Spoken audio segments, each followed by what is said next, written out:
Assalamualaikum warahmatullahi wabarakatuh. Perkenalkan, nama saya Ika Fitri Apriani, dosen dari program studi S1 Pendidikan Guru Sekolah Dasar Universitas Pendidikan Indonesia. Bidang keahlian saya adalah pendidikan dasar peminatan matematika.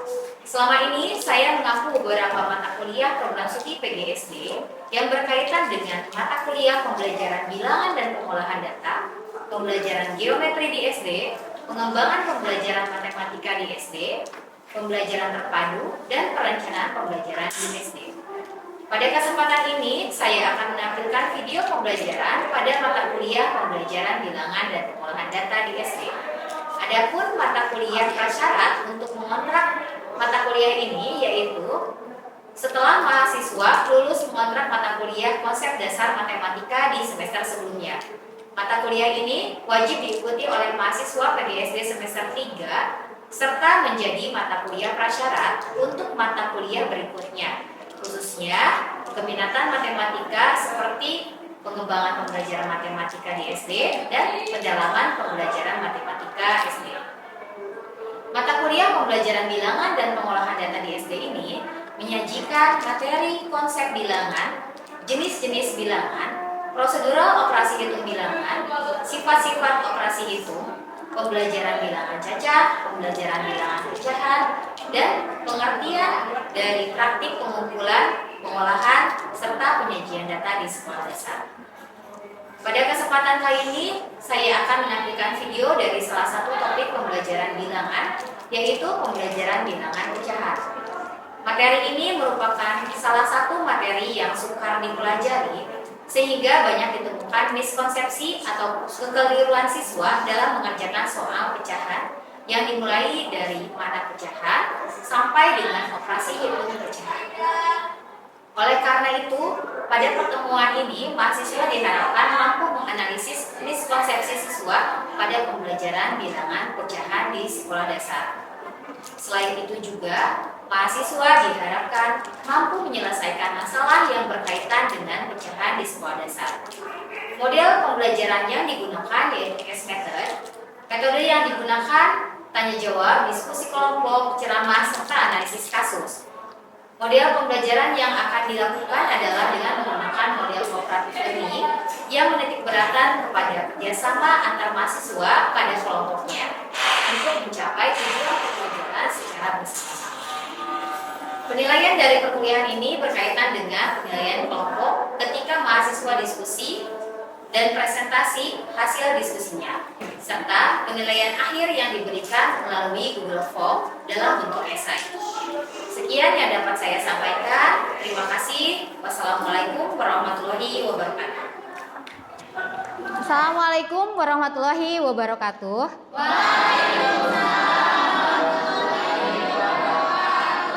Selamat siang teman-teman semuanya. Siang. Apa kabar mahasiswa? Alhamdulillah luar biasa Allah. Oke, masih semangat? Semangat. Oke, saya untuk mengecek semangat teman-teman, ya, saya punya pantun. Ya. Kalau baju sudah dilipat, cakep. Masukkan saja ke dalam lemari. Cakep. Alhamdulillah ketemu dengan mahasiswa hebat. Cakep. Bersama saya Ibu Ika Fitri.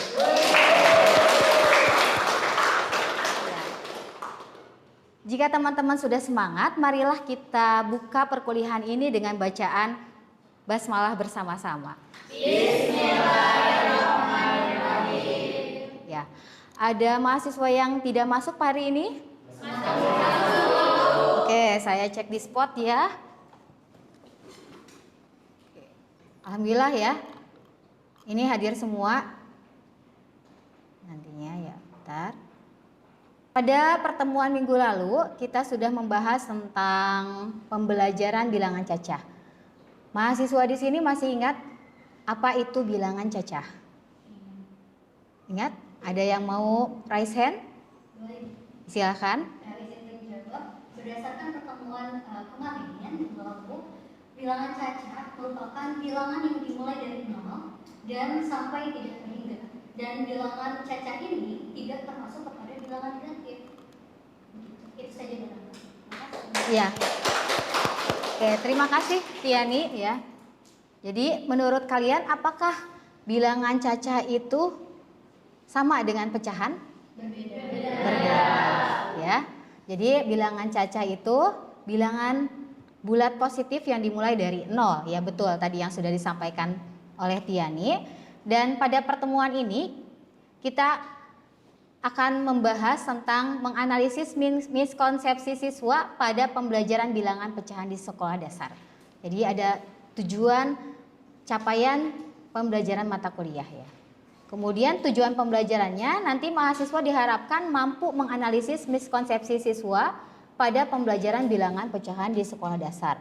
Karena memang nanti kita akan menemukan beberapa miskonsepsi ataupun hambatan belajar siswa ya pada konsep pecahan. Ya. Kemudian mahasiswa juga diharapkan nanti mampu menyelesaikan permasalahan yang berkaitan dengan operasi hitung bilangan pecahan di sekolah dasar. Nah, nanti di sini ya mahasiswa akan dibentuk menjadi beberapa kelompok ya, akan dibentuk menjadi 4 kelompok. Dan saya akan membagikan lembar kegiatan mahasiswa di sini ya. Kemudian silahkan nanti teman-teman berdiskusi berdasarkan kegiatan-kegiatan yang ada di lembar kegiatan mahasiswa ini ya.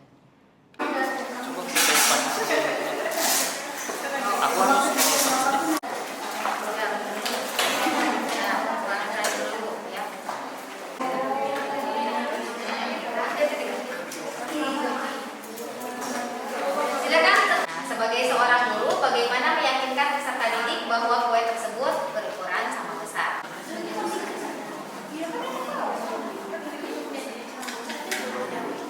Sama enggak? Kenapa sama? Kata mahasiswa pada saat kamu. Coba buktikan dengan menggunakan kata siapa? Boleh. Diarsir, lipat diarsir.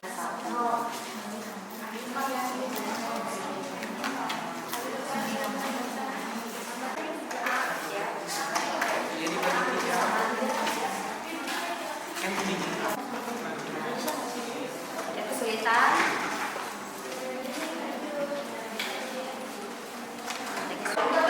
Kenapa bisa sama?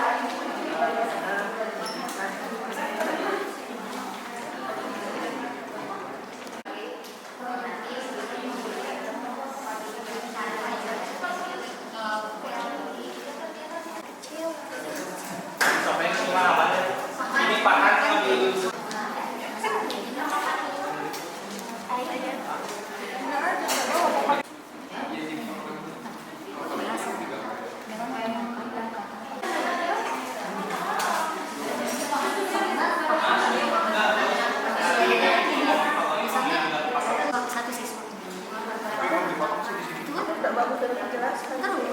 Terus yang sama dikasih dengan potongan yang sama, maksud dari sama ke satu bukan intinya. Iya.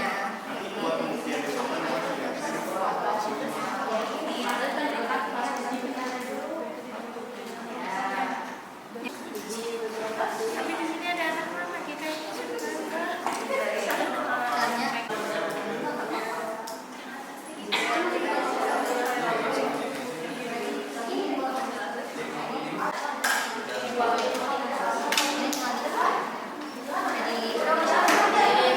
Silakan dari kelompok 4. Ya. Silakan Elva. Baik, izin menjawab untuk aktivitas 1. Di sini kan di gambar 1 itu kertas lipatnya itu dibagi menjadi 4 seperti ini. Sedangkan yang di gambar 2 itu dibagi menjadi 4 itu seperti ini. Lalu yang di gambar 2-nya saya potong dan dibagi menjadi 2 dan dimasukkan ke gambar yang ke-1. Ternyata setelah dimasukkan sama besar gitu hasilnya antara gambar 1 dan gambar 2. Ya. Ya, terima kasih. Ada yang mau menambahkan? Silakan dari kelompok 1. Izin menjawab, untuk pertanyaan pertama, jika terdapat potongan kue seperti pada gambar di samping, kue manakah yang akan dipilih oleh peserta didik sekolah dasar? Kebanyakan peserta didik sekolah dasar pastinya memilih gambar 1. Mengapa kebanyakan mengira bahwa gambar 1 ini lebih besar. Nah, lalu karena adanya miskonsepsi tersebut, kita jawab pertanyaan nomor 2. Bagaimana sebetulnya seorang guru meyakinkan peserta didik bahwa ternyata kue tersebut ini sama-sama besar, gambar 1 maupun gambar 2. Memang kalau dilihat dari sekilas, oh iya ya, ini kotaknya lebih besar. Karena ini memanjang ke sini, jadi terlihat seperti lebih kecil. Tetapi akhirnya kita menggunakan yang namanya pendekatan kontekstual dengan menggunakan kertas lipat di sini. Tadi mungkin salah satu teman kelompok saya menunjukkannya dengan kertas lipat, sama-sama saja sih. Tapi ini dengan membaginya menjadi 8 potong yang sama. Nah, kalau misalnya kita memotong 4 bagian ini dengan kertas lipat seperti ini terlihat kayaknya tetap berbeda ya. Tetapi ternyata ketika sudah digunting seperti ini ataupun ini dilipat seperti ini, ternyata akan sama besarnya gitu.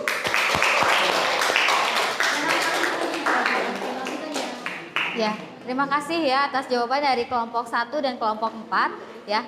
Jadi memang untuk mengenalkan konsep pecahan sederhana kepada siswa ini memang terlihat secara kasat mata kalau menurut siswa SD itu ini lebih besar. Ada juga siswa yang berpandangan bahwa yang gambar 2 itu lebih besar juga ya, karena itu berukurannya panjang ya. Tetapi ketika kita buktikan dengan menggunakan benda konkret sesuai dengan teori belajar dari Brunner bahwa siswa SD masih berada pada tahap operasional konkret sehingga perlu dibuktikan dengan media pembelajaran, yaitu minimalnya dengan media yang bisa di otak-atik ya, kertas lipat contohnya ya. Sehingga tadi yang sudah Tiani sampaikan juga dan dari kelompok 4 sampaikan dari Elva itu kita buat menjadi perdelapanan.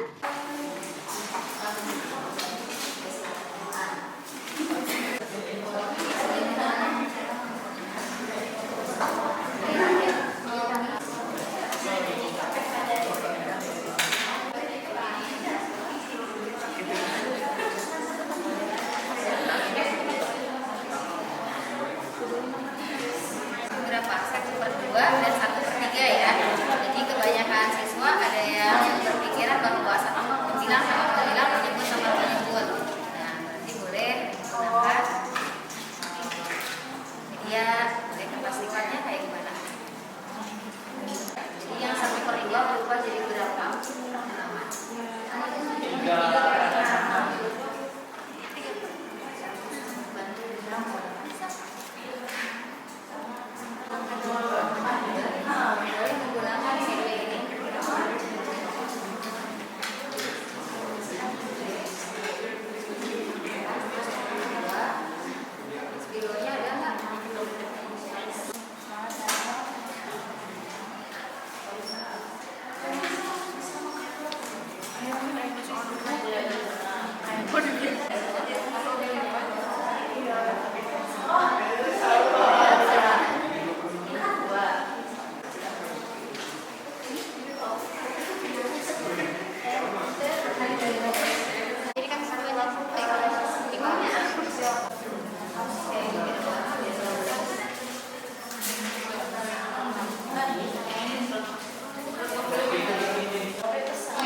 terkait miskonsepsi dari beberapa peserta didik yang mengira memang untuk 1/2 ditambah 1/3 itu yaitu menjumlahkan bilang dan bilang, menyebut dan menyebut.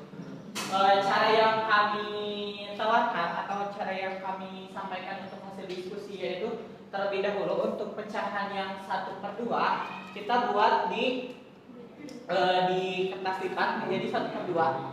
Nah, untuk 1/2 dan untuk 1/3 kita bagi 3 dulu di kertas lipat. Nah, sudah itu nanti kita bagi sama rata antara dua pecahan ini. Karena memang tadi dari 1/2 dan 1/3 yaitu kita bagi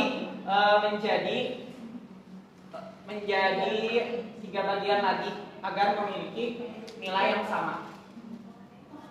Nah, untuk yang 1/3 kita bagi 2 bagian lagi agar mempunyai nilai yang sama. Nah, karena dibagi 2 bagian yang 1/3, maka di sini arsirnya menjadi 2. Nah, untuk yang 1/2 karena kita bagi 3 bagian, arsirnya menjadi 3 dari yang tadinya 1. Nah, untuk konsep penjumlahannya karena sudah menjadi bagian yang sama, mohon maaf ya ini tadi arsirnya lebih, karena sudah menjadi bagian yang sama, untuk yang 1/2 itu menjadi 3/6, untuk yang 1/3 itu jadi 2/6. Kita tinggal menjumlahkan yang ini, yang di akhirnya ada berapa? Yang di sini 3, di sini ada 2, berarti jadi 5. Nah, karena sudah menjadi 6 bagian yang sama, berarti hasilnya jadi 5/6. Oke. Terima kasih Firman dan teman-teman semuanya ya.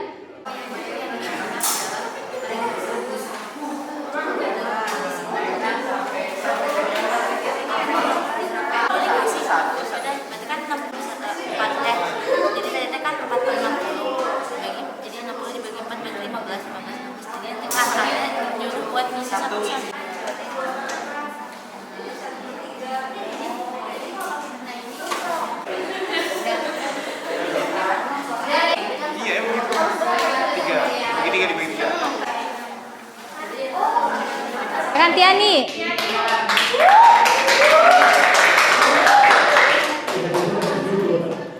Oke.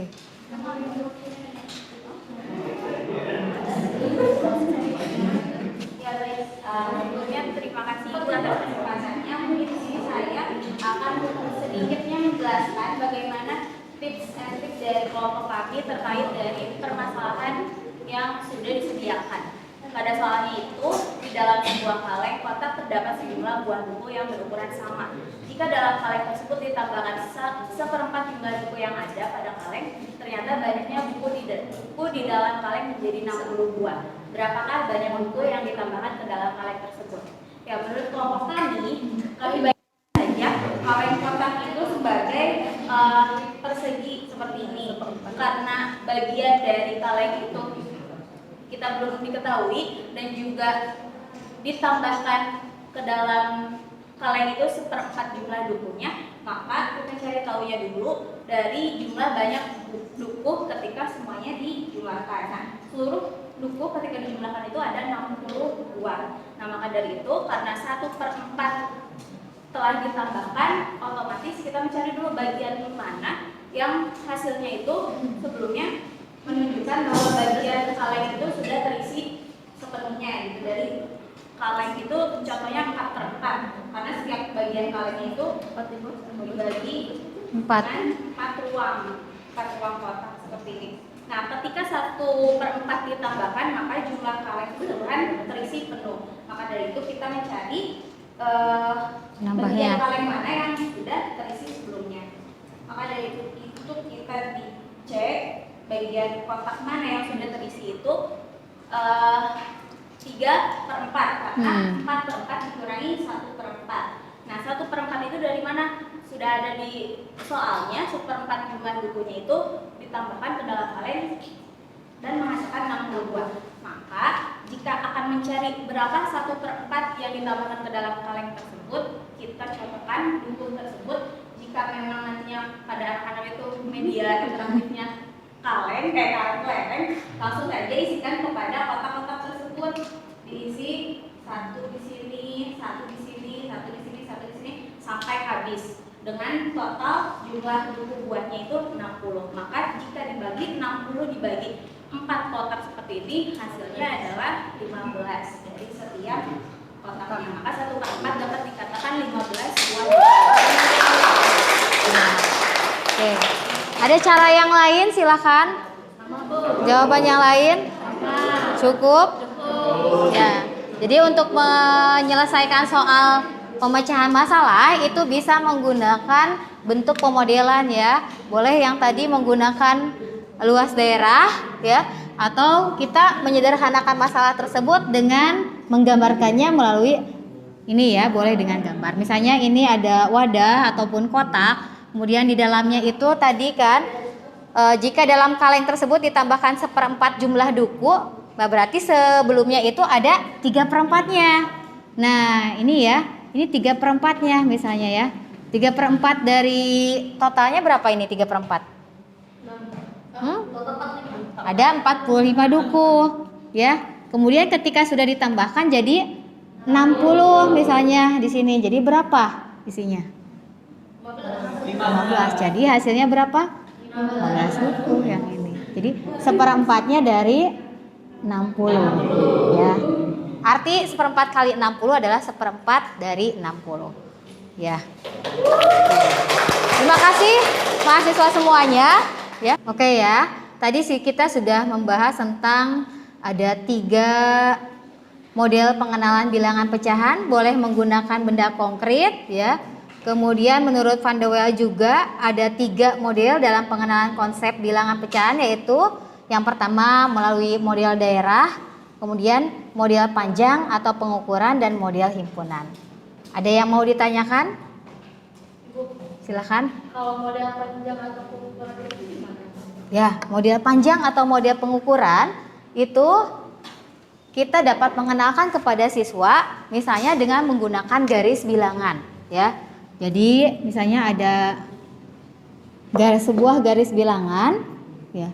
Kalau kemarin kita sudah membahas tentang pembelajaran bilangan cacah dari 0, 1, 2, 3 dan seterusnya, bahwa dari garis bilangan ini di antara 0 dan 1 itu masih ada bilangan-bilangan yang lainnya ya. Seperti tadi ketika kita sudah melipat kertas ya. Dan kalau kita melihat penggaris itu kan masih ada titik-titik di sini ya. Dan jika dibagi 2 ini berarti nilainya 1/2. Ini 1/4 berarti ada di sebelah sini 1/4. Itu dengan menggunakan pendekatan garis bilangan. Jadi nanti berkaitan juga ya dengan misalnya kalau nilai pecahan senilai ya, bahwa 1 itu atau setengah itu sama dengan 2/4 di sini ya. Ini berarti sama dengan ini sama 1/4 ya. Atau nanti juga sama lagi di sini ya, ada dibuat menjadi perdelapanan ya. Jadi ini sama dengan 4/8 ya, dan seterusnya gitu. Nah ini dengan pendekatan pecahan model panjang ya. Tuh misalnya 1 tadi ya, 1/4 ditambah 2/4. Ini 1/4, kita maju lagi 2 kali karena perempatan ya. Ini adalah hasil akhirnya 3/4 gitu. Itu dengan penggunaan model panjang ya. Ada yang mau ditanyakan lagi atau sudah cukup? Cukup. Ya, terima kasih untuk pertemuan kali ini ya. Silahkan teman-teman untuk tindak lanjutnya mempelajari tentang bilangan desimal ya untuk selanjutnya ya. Silahkan bagaimana cara mengenalkan bilangan desimal kepada siswa sekolah dasar. Ada yang mau menyimpulkan dari perkuliahan hari ini? Silahkan.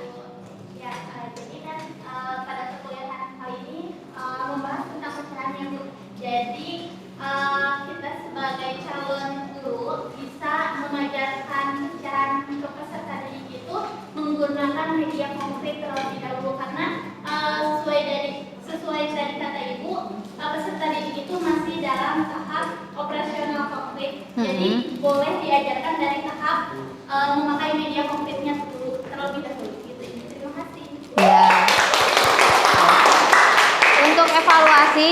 nanti silahkan diselesaikan melalui Google Form yang sudah Ibu kirimkan di WA Group ya, ataupun sudah Ibu input di spot ya.